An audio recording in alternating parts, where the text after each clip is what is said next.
মা জানেরা, তোমরা সবাই বাইরে আসো তো। আসছি বাবা। হ্যাঁ মা, তোমরা সকলে মিলে রান্না করে রেখো। আমি মাটির পাত্রগুলো বিক্রি করে তারপর এসে খাবো, কেমন? আচ্ছা বাবা।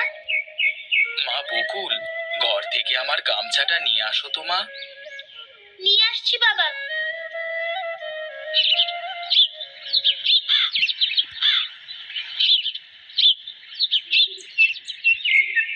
তাহলে আমি যাই এখন, কেমন? অনেক বেলা হয়ে গিয়েছে, পরে গেলে আবার বিক্রি করতে পারবো না। ঠিক আছে, তুমি এখন আর দেরি না করে বেরিয়ে পড়ো।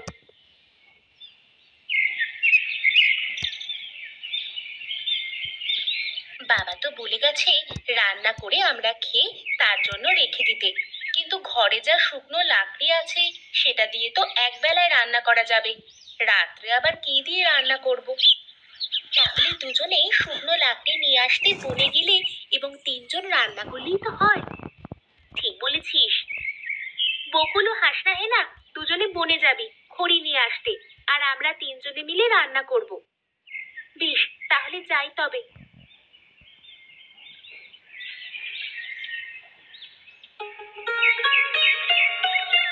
হাঁড়ি পাতিল নিয়ে যান, মাটির হাঁড়ি পাতিল নিয়ে যান, নিয়ে যান।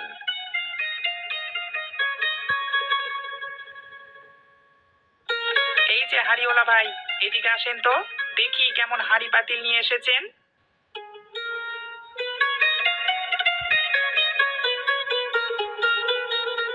কি লাগবে আপনার? আপনার কাছে মাটির কলস আছে? আগের কলসটা ভেঙে গিয়েছে আমার। আছে, দেখেন তো এটা পছন্দ হয় কিনা। এটা ছাড়া অন্য কোনো রকম কলস নেই? এইটা দেখেন তো। হ্যাঁ, এটা ভালো আছে। তা কত টাকা দেবো এটা? 60 টাকা দেবেন। 40 টাকা দেবো, এর বেশি দিতে পারবো না। এখনো তো একটাও বিক্রি করতে পারিনি, 40 টাকাতে দিয়েই দিই। না বিক্রি করলে সংসার চালাবো কি করে? আচ্ছা, 40 টাকাই তবে দেন। লাগবে নাকি মাটির হাঁড়ি, কলসি, থালা লাগবে নাকি? নিয়ে যান, নিয়ে যান। বনের মধ্যে তো প্রবেশ করলাম, এখন তাড়াতাড়ি চল, আবার বাড়িতে ফিরতে দেরি হয়ে যাবে। বেশি ভিতরে যাওয়া যাবে না, তাহলে আবার হারিয়ে যাব। তাহলে চল এক কোণায় গিয়ে লাকড়ি কুড়াই। তাই চল। এইদিকে দেখ, এখানে একটা শুকনো কাঠ গাছ দেখা যাচ্ছে। চল, এই গাছ থেকে ডাল নিয়ে বাড়িতে চলে যাই।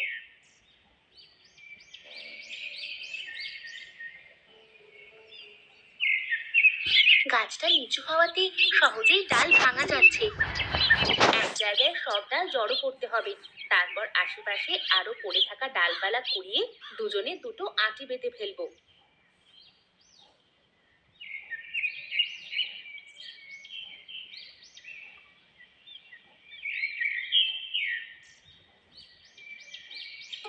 তোদের এত দেরি হলো কেন?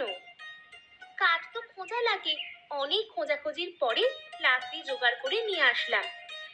তোদের জন্য আমরাও এখনো খাওয়া দাওয়া করিনি, তোদের সাথে খাবো বলে। চল, আমারও অনেক ক্ষুধা পেয়েছে। বুঝেছি, তোদের আর বনে পাঠাবো না।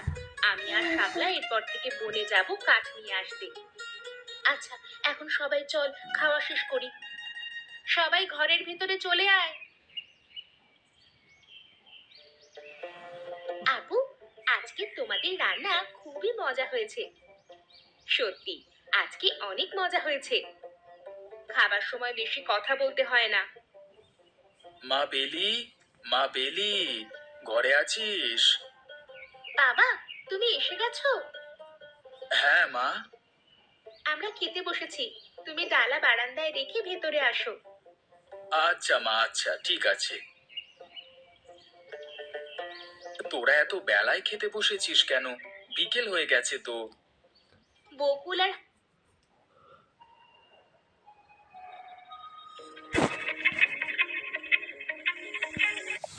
হাসনা হেনা থেকে আসতে দেরি করে ফেলেছে, তুমিও আমাদের সাথে খেতে বসো। না রে মা, আগে গোসল করতে হবে, শরীর থেকে ঘাম ঝরছে। আচ্ছা, তুমি গোসল করে আসো, আমি খাবার প্লেটে করে বেড়ে রাখি। আচ্ছা।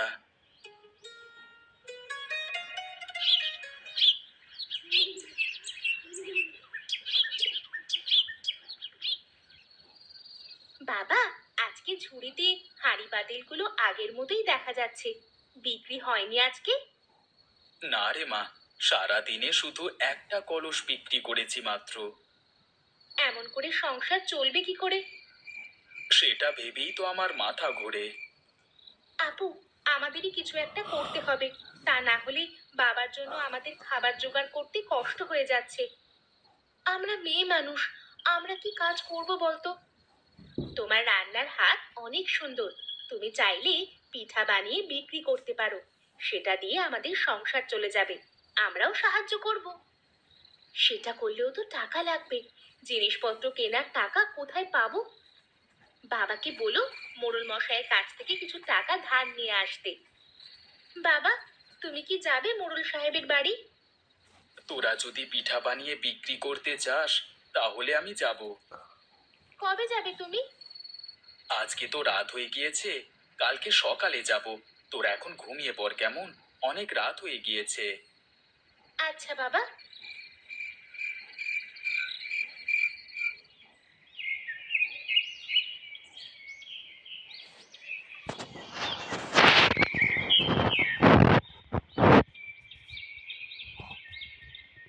মোড়ল সাহেব বাড়িতে আছেন? হ্যাঁ, ভেতরই আছেন। আপনার কি দরকার আমাকে বলুন। মোড়ল সাহেবের সাথে একটু কথা ছিল। আপনি এখানে দাঁড়ান, আমি ডেকে নিয়ে আসছি।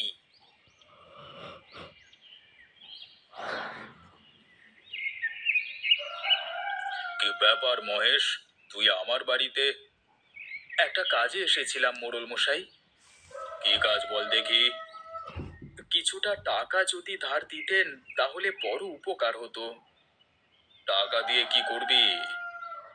আমার হাঁড়ি পাতিল বিক্রি করে তো সংসার চলে না, তাই মেয়েরা ভাবছে যে তারা পিঠা বানিয়ে বিক্রি করবে। আরে পিঠা কিনে খাবে কে? খাবে, তাদের রান্নার হাত বেশ ভালো। আপনি যদি একবার খান তাহলে মুখে লেগে থাকবে।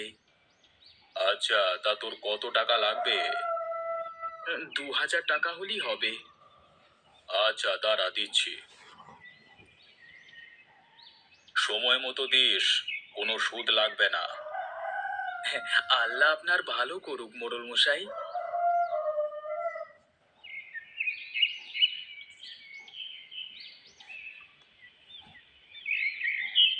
এত দেরি হলো যে? মোড়ল সাহেব টাকা ধার দেয়নি? দিয়েছে মা, দিয়েছে। এমনকি এই টাকার কোনো সুদও তিনি নেবেন না। বলো কি? এ তো ভালো কথা। তাহলে খাবার খেয়ে বাজারে গিয়ে আমাদের পিঠা বানানোর জন্য আটা, ময়দা, চিনি এগুলো নিয়ে এসে দাও। আচ্ছা, আগে খেয়ে নি, তারপরে যাচ্ছি বাজারে। ঘরে চল সবাই।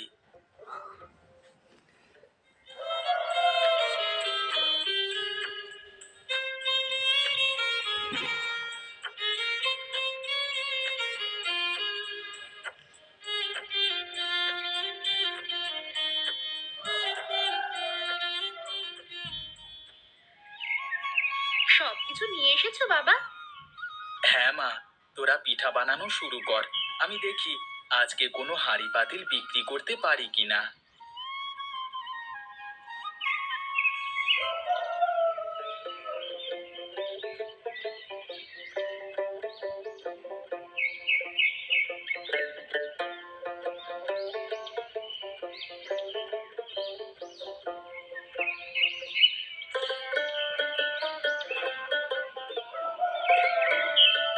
এত মজাদার পিঠা আগে কখনো খাইনি। তাই নাকি? এখন থেকে খাবেন? তাহলে তো খুবই ভালো হবে।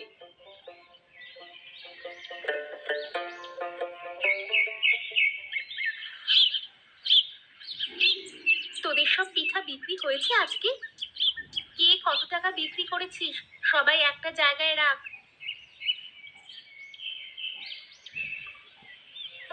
2000 টাকা হয়েছে মোট।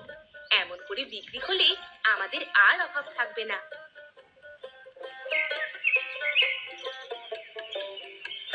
কি রে, পিঠা বিক্রি হয়েছে আজকে? হ্যাঁ বাবা, সব টাকা মিলিয়ে 2,000 টাকা হয়েছে। বলিস কি, একদিনে 2,000? ভালোই তো। হ্যাঁ, কালকে আরো বেশি পিঠা বানাবো। আচ্ছা বানাস, তোরা একটু বিশ্রাম কর, আমি গোসল করে আসছি কেমন।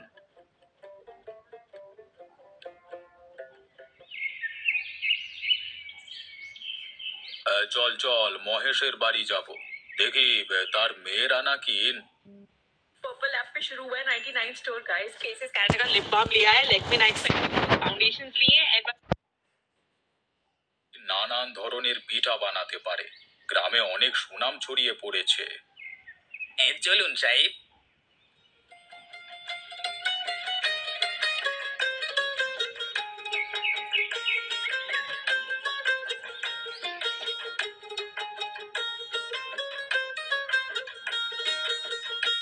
আরে মোড়ল সাহেব, আপনি আমাদের বাড়িতে, আমাকে বললি তো আমি চলে যেতাম।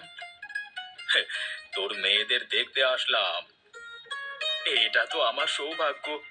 বেলি, জবাব, কই তোরা? সবাই বাইরে এসে দেখে যা কে এসেছেন। ঘরে এসে বসুন মোড়ল সাহেব।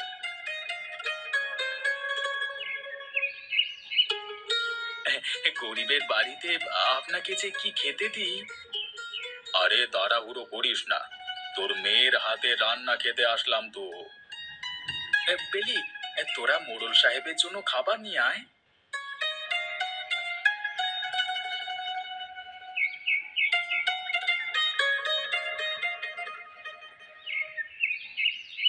এত খাবার আমি কিভাবে খাবো? আপনি শুরু করুন তো আগে। হুম। আরে এ তো অমৃত, এটা শুধু তরকারি নয়, যেন অমৃত খাচ্ছি। পিঠাগুলো খেতে তো আরো মজার হয়েছে। সত্যি রে মহেশ, তোর মেয়েদের রান্নার তুলনা হয় না। তুই যদি চাস তাহলে তোর মেয়েরা আমার বাড়িতে রান্না করতে পারে। না মোড়ল সাহেব, আমরা কারো বাড়িতে গিয়ে রান্না করব না। তোমাদের ব্যক্তিত্ব বোধে আমি খুশি হয়েছি। তোমাদের 2,000 টাকা আমাকে আর ফেরত দেওয়া লাগবে না।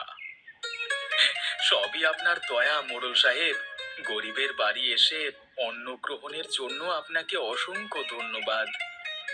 বাজারে আমার একটা দোকান তোর মেয়েদের জন্য দিলাম, সেখানে তোরা হোটেল দিতে পারিস। মোড়ল সাহেব, আপনি আমাকে ঋণী করে দিলেন, আমি আপনার কাছে অনেক অনেক কৃতজ্ঞ থাকবো। তাহলে আজকে আমি আসি, আরেকদিন আসবো কেমন। যদি কোনো সাহায্য লাগে আমাকে বললি হবে। আচ্ছা মোড়ল সাহেব, ধন্যবাদ। আপনি একটু অপেক্ষা করুন, আমি গিন্নিমার জন্য কিছু পিঠা দিয়ে দিচ্ছি। শুনেছি গিন্নিমা পিঠা খেতে খুব ভালোবাসেন। আহা, এসবের আবার কি দরকার? বেশি সময় লাগবে না, আপনি একটু দয়া করে বসুন। হ্যাঁ, তো করে যখন বলছো, আচ্ছা তবে দাও। মারে, সবকিছুই কেমন জানি স্বপ্ন মনে হচ্ছে। কাল আমরা সবাই মিলে বাজারে যাব মোড়ল সাহেবের হোটেলটা দেখতে, কেমন? আমরা দিনে সকাল থেকে বিকেল পর্যন্ত ভাত আর তরকারি বিক্রি করব। হ্যাঁ, আর বিকেল থেকে সন্ধ্যা পর্যন্ত পিঠা বিক্রি করব। একদম ঠিক বলেছিস। পরিকল্পনা মাফিক কাজ করলে আশা করি আমরা একদিন সফলতার আলো নিশ্চয়ই দেখতে পাবো। তুমি কি বলো বাবা? আমার কোনো ছেলে সন্তান নেই, 5 মেয়ে হয়েছে দেখে সবাই আমাকে নিয়ে পরিহাস করত। আজ এই মেয়েরাই হবে আমার গর্ব। নিজেদের পরিশ্রমের কারণে তারা অল্প সময়ে পিঠের ব্যবসা দাঁড় করিয়েছে। এরপর তাদের সংসারে আর কোনো অভাব থাকে না এবং তারা তাদের বাবাকে আর কাজ করতে দেয় না।